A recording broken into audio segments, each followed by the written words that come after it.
गॅसवरती पुरणाची पोळी ती पण खापराची हवी असेल तर आजचा व्हिडिओ तुम्हा सगळ्यांसाठी आहे बरं का। इथे आपण 200 ग्रॅम हरभऱ्याची डाळ शिजायला घातली आहे। त्यावरचा शिस्ता फेस काढायचा आहे। अगदी बेसिक गोष्टी आहेत, यावरती आपण जास्त वेळ वाया न घालवता पुढे सरकूया। इथे आता आपण एका मोठ्या पसरटच्या भांड्याला वस्त्रगाळ करण्यासाठी एक ओढणीचा कापड बांधून घेतला आहे आणि त्यावरती आपण गव्हाचं पीठ आपण अशा पद्धतीने वस्त्रगाळ करून घेत आहोत। म्हणजे त्यातला वरचा जाडसर कोंडा आपण थोडासा बाजूला काढायचा प्रयत्न करत आहोत, म्हणजे आपल्याला खाली पुरणपोळ्या बनवण्यासाठी मस्तपैकी अशी पिठी मिळणार आहे बरं का। इथे आपण ती पिठी कलेक्ट केली आहे। पिठीचं प्रमाण हे खूप मजेदार किंवा महत्त्वाचं आहे बरं का। इथे आपण 300 ग्रॅम इतकी पिठी घेतलेली आहे। त्यामध्ये आपण अगदी चिमूटभर हळद घातलेली आहे आणि मीठ म्हणाल तर 6 ग्रॅम इतकं वजनी मीठ घातलेलं आहे आणि 35 ग्रॅम इतकं आपण त्यामध्ये खाण्याचं तेल घालून हे सगळं अशा पद्धतीने मळून घेत आहोत बरं का। स्क्रीनवर तुम्ही बघा, अगदी असं सैलसर आपण याचा डो तयार करायचा आहे आणि त्याला आपण रेस्ट करायला ठेवून दिलेला आहे। त्यावरती आपण ओला कपडा कॉटनचा स्वच्छ असा त्यावरती झाकून ठेवायचा आहे। इकडे तोपर्यंत आपली डाळ मस्तपैकी शिजलेली आहे। इथे आपण पुरण चाळण्याच्या त्या चाळणीमधून त्यातलं पाणी आपण ड्रेन आउट करून घेऊया आणि आता पुढची प्रक्रिया आपण पुरणाची करणार आहोत। तुम्ही बघत राहा, ड्रेन आउट झालेलं पाणी म्हणजे काही आपल्याला फेकायचं नाही, आपल्याला याची कटाची ह्या आमटी बनवणार आहोत बरं का। तो पुढे आपण बघणारच आहोत।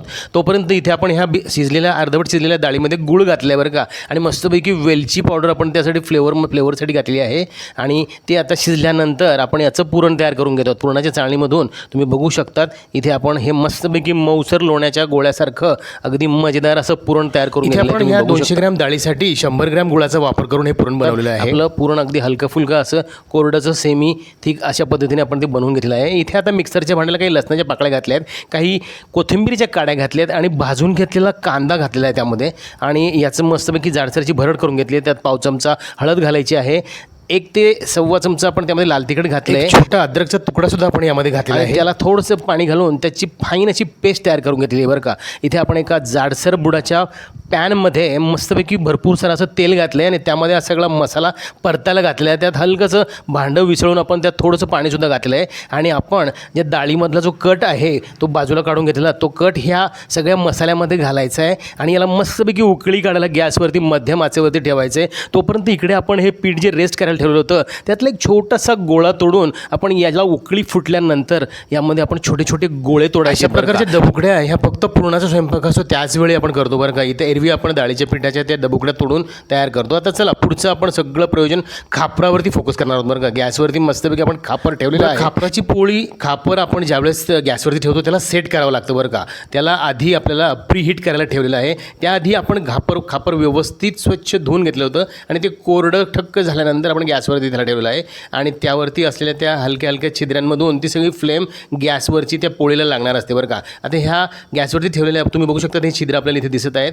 त्या छिद्रांवरती आपल्याला हलकंसं तेल अप्लाय करायचं आहे। संपूर्ण खापरावरतीच आपण तेल अप्लाय करायचं आहे।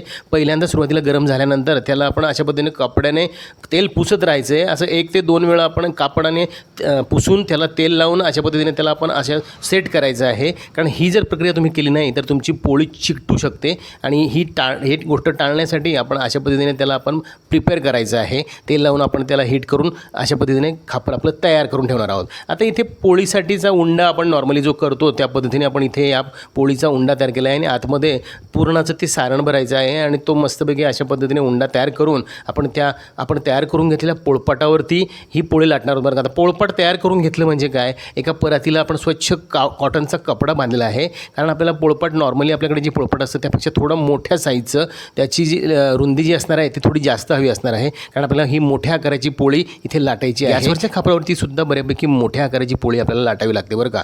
तुम्ही बघू शकता इथे आपण परातभर पोळी ही लाटून घेतली आहे। पोळपाटावरती लाटून झाल्यानंतर सुद्धा काही महिलांना हातावरची काही कसरत जमते बरं का आणि त्यानंतर त्या पोळीला काही प्रमाणात स्ट्रेच करू शकतात, अशी काही कला त्यांना अवगत असते। तुम्हाला जर ती असेल तर ती तुम्ही करू शकतात, पण इथे आपल्याला खापराची गॅसवरती ठेवलेल्या खापरासाठी एवढी पोळी पुरेशी आहे बरं का। आज आपण गॅसवरती खापर ठेवून अगदी सोप्या पद्धतीने पुरणपोळी घरी कशी करायची त्याचा व्हिडिओ बघत आहात। अजूनही तुम्ही चॅनलवर नवीन असाल तर चॅनलला सबस्क्राईब करा बरं, आणि आता तुम्ही इतक्या दूर आलेला आहात तर तुम्ही त्याला लाईकसुद्धा जरूर करा आणि तुमच्या मित्राप्तेष्टांमध्ये या गरमागरम पुरणपोळ्यांचा व्हिडिओ शेअरसुद्धा जरूर करा। तुम्ही बघू शकतात आपण घातलेली पुरणपोळी खापरावरची मस्तपैकी अगदी आलटून पालटून मस्त शेकली जाते खरपूस, आणि आता ज्या ठिकाणपर्यंत त्याच्या खापराला होल असतात तिथपर्यंत साधारणपणे तुम्ही त्याची लेंथ घेऊ शकतात बरं का। म्हणजे त्याची फ्लेम आपल्याला नेहमी नेहमी हाय ठेवावी लागते गॅसवरती आणि त्या फ्लेम त्या होलमधून त्या पोळीला लागतात. तुम्ही बघू शकतात आपली पोळी किती मस्त, पहिलीच पोळी आपली मजेदार अशी झालेली आहे. तुम्ही बघू शकता आपण पटापट पुरणपोळ्या इथे